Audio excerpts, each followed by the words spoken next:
How to mark message as unread on Facebook Messenger. Hello everyone, I am Bishaka and welcome to our channel. Now let's get right into the tutorial.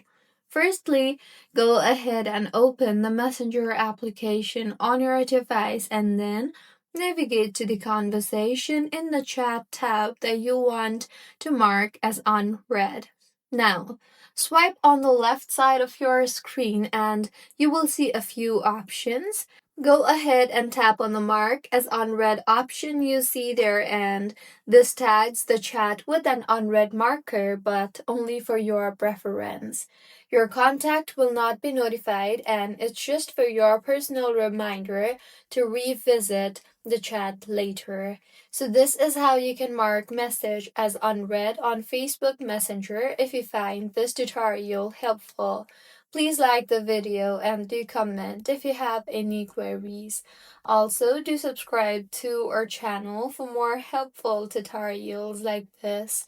See you on the next one.